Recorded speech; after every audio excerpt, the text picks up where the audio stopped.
तो वेलकम दोस्तों, फिर से मैं एजाज लडन आपका स्वागत करता हूं। इस वीडियो में हम लोग एनसीईआरटी गणित कक्षा 10 का प्रश्नावली 4.3 का 11 को हल करेंगे कि दो वर्गों के क्षेत्रफलों का योग 468 मीटर स्क्वायर है। यदि उनके परिमापों का अंतर 24 मीटर हो तो दोनों वर्गों की भुजाएं ज्ञात कीजिए। यानी स्पष्ट है, मेरे पास दो कंडीशन दिया हुआ है। पहला है कि ये जो दो वर्ग है, दोनों वर्ग के क्षेत्रफलों का योग 468 मीटर स्क्वायर है और इसके परिमापों का जो अंतर है, दोनों को जो घटाएंगे तो कितना है, 24 मीटर है। तो हमें दोनों भुजाओं को ज्ञात करना है। देखिए, शुरू से मैं बताते आ रहा हूं कि प्रश्न में हमें जो निकालना होता है उसी को हम लोग कुछ ना कुछ मान लेते हैं। तो यहां हमें दोनों वर्ग की भुजाएं ज्ञात करना है, तो हम लोग दोनों वर्ग की भुजाओं को x और y मान लेंगे। यानी दो वर्ग है तो पहला वर्ग का x मान लेंगे और दूसरा वर्ग का भुजा को y मान लेंगे। तो आइए उसी बात को यहां पे लिख लेते हैं। तो हमें दो वर्ग की भुजाएं ज्ञात करना है, तो पहला वर्ग को मान लिए, पहला वर्ग की भुजा को x मान लिए और दूसरा वर्ग की भुजा को y मान लिए। यूं कहें कि इस तरह का यदि दो वर्ग है तो पहला जो वर्ग है इसकी भुजा को, इसके प्रत्येक भुजा को हम लोग क्या मान लिए, x मान लिए, और ये दूसरा वर्ग है इसके प्रत्येक भुजा को हम लोग क्या मान लिए, y मान लिए। अब देखिए, किसी भी वर्ग में उस वर्ग का क्षेत्रफल होता है, यानी वर्ग का क्षेत्रफल होता है भुजा स्क्वायर। और यदि परिमाप की बात करें तो परिमाप का सूत्र होता है 4 गुना भुजा। ये दो सूत्र का प्रयोग होने वाला है प्रश्न में यहां, तो इसलिए दोनों सूत्र को यहां आप देख लीजिए। तो चलिए आगे बढ़ते हैं। देखिए, पहला शर्त में हमें क्या कहा गया है कि दोनों वर्ग के क्षेत्रफलों का योग मतलब दोनों वर्गों के क्षेत्रफल को जोड़ेंगे तो कितना होगा, 468 होगा।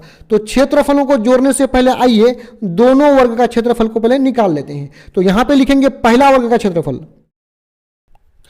तो यहां पे लिख लिए पहला वर्ग का क्षेत्रफल, और वर्ग का क्षेत्रफल होता है भुजा स्क्वायर। और आइए भुजा का मान ऊपर से देख लेते हैं, क्योंकि हमें पहला वर्ग का क्षेत्रफल निकालना है। तो पहला वर्ग की भुजा कितना, x है, तो भुजा के जगह में x रखेंगे और यहाँ स्क्वायर है तो स्क्वायर लगा दिए। अब दूसरा वर्ग का क्षेत्रफल को निकाल लेते हैं। दूसरा वर्ग का क्षेत्रफल बराबर हो जाएगा, इसका भी सूत्र क्या होता है, भुजा स्क्वायर। अब दूसरा वर्ग का क्षेत्रफल निकाल रहे हैं तो भुजा दूसरा वर्ग का देखेंगे तो दूसरा वर्ग का भुजा कितना है, y है, तो भुजा के जगह में y रखेंगे, इस पर स्क्वायर तो इस पर भी स्क्वायर लगा लेंगे। अब हमारे प्रश्न में दूसरा शर्त क्या कह रहा है कि दोनों के परिमापों का अंतर 24 मीटर है।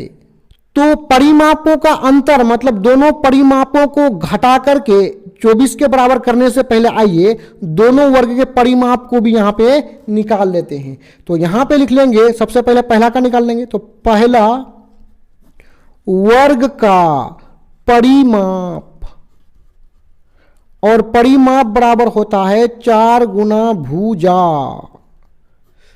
पहला वर्ग का परिमाप निकाल रहे हैं तो भुजा भी पहला वर्ग का देख लेंगे कितना x है, तो 4 सूत्र वाला यहां पे लिखेंगे और भुजा पहला वर्ग की भुजा कितना x है तो यहां पे x रख लेंगे। मतलब 4x का मतलब ही हुआ 4 गुना x। अब दूसरा का भी निकाल लेते हैं। अभी सूत्र वही होता है 4 गुना भुजा, तो 4 सूत्र वाला लिख लेंगे। दूसरा वर्ग का परिमाप निकाल रहे हैं तो दूसरा वर्ग की भुजा कितना है, y है, तो भुजा के जगह में y रख लेंगे। अब आगे बढ़ते हुए यहां पे लिख लेंगे प्रश्नानुसार, यानी प्रश्नानुसार कुछ कार्य करना है जो कि प्रश्न में दिया हुआ है। तो आइए प्रश्न को यहां देख लेते हैं। सबसे पहला कंडीशन क्या है कि दोनों वर्गों के क्षेत्रफलों का योग, यानी दोनों वर्ग के क्षेत्रफल को यदि जोड़ेंगे तो 468 मीटर स्क्वायर है। तो आइए इसको जोड़ लेते हैं। तो दोनों वर्ग का क्षेत्रफल हमने कितना निकाला है, पहला वर्ग का क्षेत्रफल क्या है यक्स स्क्वायर और दूसरा का क्या है वाई स्क्वायर, और दोनों को जोड़ेंगे तो कितना होगा 468 हो जाएगा। तो पहला वर्ग का है यक्स स्क्वायर, दोनों को जोड़े मतलब दूसरा है वाई स्क्वायर, दोनों को जोड़ेंगे तो कितना हो जाएगा 468। तो इसको मान लेते हैं समीकरण 1। अब दूसरा शर्त प्रश्न में क्या दिया हुआ उसको भी देख लेते हैं। दूसरा है कि इनके परिमापों का अंतर कितना है 24 मीटर है। परिमापों का अंतर मतलब दोनों के परिमाप को घटाएंगे तो कितना हो जाएगा 24 हो जाएगा। तो पहला वर्ग का परिमाप 4x और दूसरा का 4y, आइए दोनों को यहां घटा लेते हैं। तो 4x माइनस 4y, यानी पहला वर्ग के परिमाप में दूसरा वर्ग के परिमाप को घटाए तो कितना हो जाएगा 24 होगा, ऐसा प्रश्न में कहा गया है। अब ये दूसरा शर्त है तो इससे पहले हम लोग और ले लेंगे, यानी ये पहला शर्त ये दूसरा शर्त है। अब आइए इसको ना थोड़ा सा शॉर्ट कर लेते हैं, आगे बढ़ाएंगे इस समीकरण को। देखिए x के साथ भी 4 है और y के साथ भी 4 है, तो 4 को कॉमन निकाल लेंगे। तो यहां से 4 कॉमन निकल गया तो x बचा, बीच में माइनस है, यहां से भी 4 कॉमन निकल गया है तो कितना बचा y बचा, और बराबर में कितना है 24। अब यहाँ 4 1 कम 4, 6 चौके 24। आइए इसको और आगे बढ़ा लेते हैं, यहां बचा क्या x माइनस वाई बराबर 6। आइए इस समीकरण से हम लोग ना y के मान को निकाल लेंगे। तो आइए y के मान को यहाँ निकालने के लिए एक स्टेप आगे जाएंगे। तो माइनस वाई बराबर हो जाएगा, इस तरफ 6 है और x को बराबर के इस तरफ लेके आएंगे तो इसके आगे में साइन कुछ भी नहीं है तो क्या है प्लस है यहाँ पे छिपा हुआ, इस तरफ आएगा तो हो जाएगा माइनस x, और ये माइनस वाला जो साइन है y के साथ रह जाएगा। हमें यहाँ पे माइनस वाई का नहीं बल्कि y का मान निकालना है, तो हमें यहां से माइनस को हटाना होगा। यदि यहाँ पे माइनस को हम y से इस तरफ माइनस को हटाएंगे तो ये माइनस दूसरे तरफ जाकर के क्या हो जाएगा गुना हो जाएगा, अर्थात ये माइनस जो है दूसरे तरफ आकर के गुना हो जाएगा। तो आइए इसको गुना कर लेते हैं। y बराबर देखिए यहाँ पे माइनस है और 6 के आगे में अंदर में कुछ भी नहीं तो कितना है प्लस है, तो माइनस प्लस माइनस 6 और माइनस माइनस हो जाएगा प्लस x। अब अपने सुविधा अनुसार आप y बराबर x के मान को पहले लिख सकते हैं, यानी x को पहले लेकर के आए, इसके आगे में क्या है प्लस, तो प्लस आगे में लिखा नहीं जाता है, और 6 के आगे में माइनस है तो इसको 6 को यहां पे लेकर के आए तो इसके साथ माइनस भी चले आएगा। इसको मान लेंगे समीकरण 2। देखिए अब हम क्या करेंगे कि समीकरण 2 से जो y का मान है ना इसको हम लोग समीकरण 1 में रख देंगे। तो उसी बात को आइए नीचे में सबसे पहले लिख लेते हैं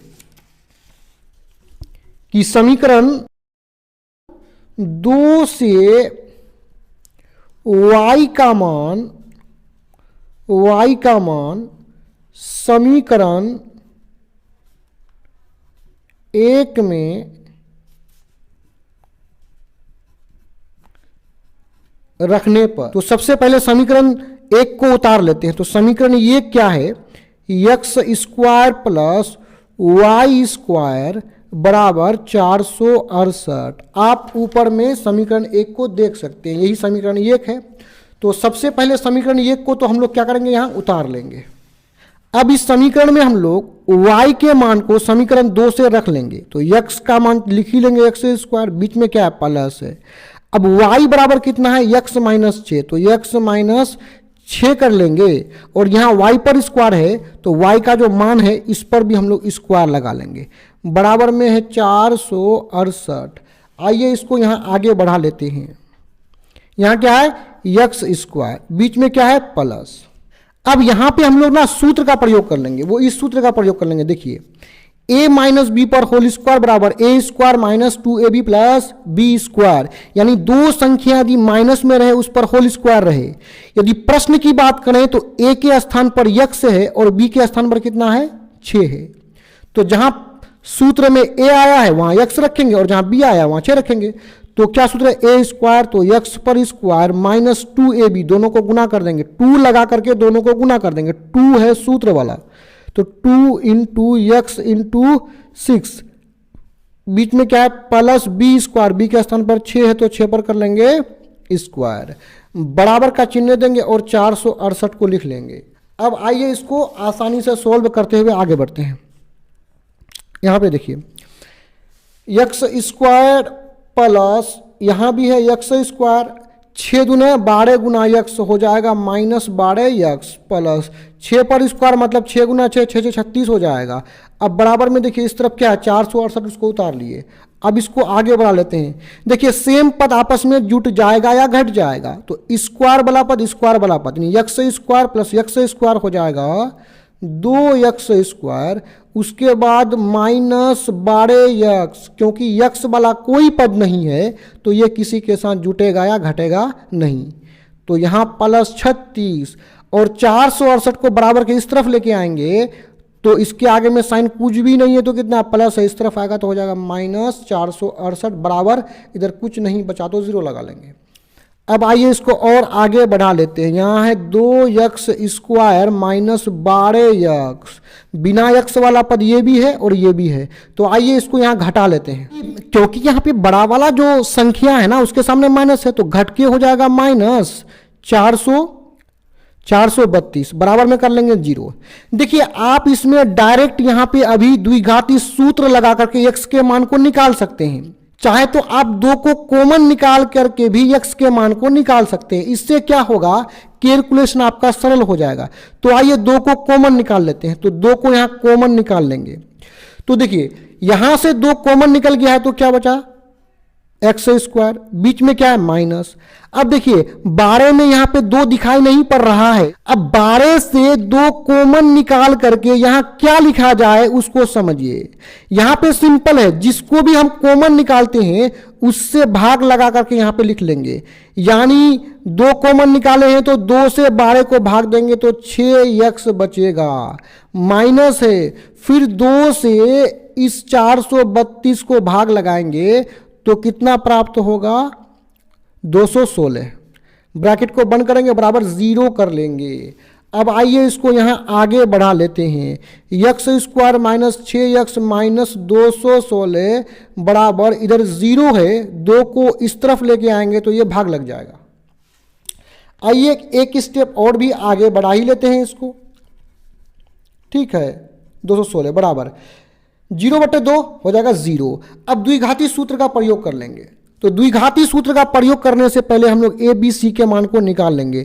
तो यहाँ a बराबर, a होता है वही संख्या जो यक्स स्क्वायर के साथ गुना के रूप में रहे, तो यक्स स्क्वायर के साथ गुना के रूप में कोई भी संख्या नहीं है तो हम आगे 1 समझते हैं, तो a बराबर 1 हो जाएगा। b वह संख्या है जो यक्स के साथ गुना के रूप में रहे, तो यक्स के साथ गुना के रूप में -6 है तो b बराबर -6। c होता है अचर पद, बिना यक्स वाला पद, तो अंतिम में जो अचर पद -216 है ये c हो जाएगा। अब द्विघाती सूत्र को प्रयोग में लाने से पहले यहां पे लिख लेंगे द्विघाती सूत्र से, और नीचे शानदार सा जो सूत्र है उसको लिख लेंगे। यही होता है द्विघाती सूत्र। अब ए बी सी के मान को ऊपर से देख करके रख लेंगे, ये माइनस सूत्र वाला तो इसको तो लिखेंगे ही हम लोग। अब देखिए b का मान कितना है -6 और b के स्थान पर उसका मान -6 रख देंगे। उसके बाद क्या है plus minus root over b square, तो b का मान -6 तो -6 पर कर लेंगे स्क्वायर। यहाँ पे क्या है माइनस है तो माइनस लगा देंगे, यहाँ पे कितना 4 है और a का मान कितना 1 है तो रख लेंगे, और c का मान कितना, c का मान -216 तो यहाँ पे लिख लेंगे -216 और बट्टा देखिए यहाँ पे 2 है और a का मान 1 है तो गुना में 1 लिख लेंगे। आइए इसको और भी आगे बढ़ा लेते हैं। यहां से ब्रैकेट हटेगा तो माइनस माइनस हो जाएगा प्लस, प्लस माइनस का चिन्ह देंगे, रूट ओवर करेंगे। देखिए माइनस वाला संख्या पर स्क्वायर है ना, तो जब भी स्क्वायर रहेगा तो इसका माइनस समाप्त हो जाएगा, तो 6 पर स्क्वायर मतलब 6 गुना 6 6 6 36 हो जाएगा। अब ये माइनस माइनस हो जाएगा प्लस, 4 गुना 1 4 और 4 को गुना कर देते हैं 216 से तो कितना होगा देखिए 6 चौक 24, 24 का 4 हाथ मेरा 2, उसके बाद 4 गुना 1 4 4 2 6 और 4 दूना 8 और बट्टा में 2 गुना 1 हो जाएगा 2। आइए इसको यहाँ और भी आगे बढ़ाते हैं। ऊपर में कितना है 6 माइनस प्लस रूट ओवर करेंगे, 36 प्लस 864 हो जाएगा 900 और बट्टा में 2 है, बराबर करेंगे। यहाँ पे 6 है प्लस माइनस लिखेंगे, 900 का वर्गमूल हो जाता है 30 और बट्टा में कितना है 2। x का हमें यहाँ 2 मान प्राप्त हुआ है, एक बार प्लस में लेंगे एक बार माइनस में लेंगे। तो सबसे पहले प्लस में लेंगे तो उसी बात को लिख लेंगे कि प्लस लेने पर x बराबर 6 है, 6 ले लिए। उसके बाद प्लस है, प्लस ले लिए 30 और बट्टा में कितना है 2। आइए इसको 30 प्लस 6 हो जाएगा 36 बट्टा में 2, 2 एक कम 2, 18 दूने 30 बराबर 18।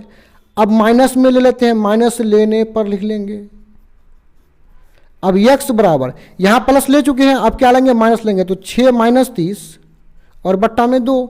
आइए इसको घटा लेते हैं, तो 6 से 30 को घटाएंगे तो माइनस कितना हो जाएगा, माइनस 24 बट्टा में 2, 2 एक कम 2, 12 दूने 24, यानी हो जाएगा माइनस 12। यक्स का हमें 2 मान प्राप्त हुआ कि यक्स बराबर 18 और माइनस 12 सॉरी। यक्स हम लोग माने थे पहला वर्ग की भुजा को, और वर्ग की जो भुजा होता है वो माइनस में नहीं होता है, ऋणात्मक नहीं होता है। इसका मतलब यक्स का मान -12 नहीं लेंगे, हम लोग यक्स के मान को 18 को लेंगे। तो क्योंकि भुजा ऋणात्मक नहीं होता है तो उसी बात को यहाँ पे लिख लेंगे, क्योंकि तो भुजा का मान ऋणात्मक नहीं होता है और यक्स को हम लोग भुजा माने थे, तो इसलिए पहला वर्ग की भुजा बराबर, और भुजा को हम लोग यक्स माने थे और यक्स का मान कितना आया है 18, यहां पे लगा लेंगे मीटर। अब यहां दूसरा तो दूसरा क्या हो जाएगा, तो दूसरा वर्ग की भुजा को हमने क्या माना था, y माना था, और समीकरण 2 में हमें y का मान प्राप्त हुआ था x - 6। अब यहाँ पे हम लोग क्या करेंगे, बराबर का चिन्ह देंगे, x का मान 18 आया है तो लिख लेंगे, और माइनस कितना है 6, तो 18 से 6 गया तो 12 लगा लेंगे मीटर। यानी पहली वर्ग की भुजा 18 मीटर और दूसरे वर्ग की भुजा 12 मीटर हमें प्राप्त हुआ है। यही हो जाएगा अपना आंसर। इस तरह का और भी वीडियोज़ को देखने के लिए आप हमारे चैनल के प्ले लिस्ट में जाकर के देख सकते हैं। वीडियो देखने के लिए आपका धन्यवाद।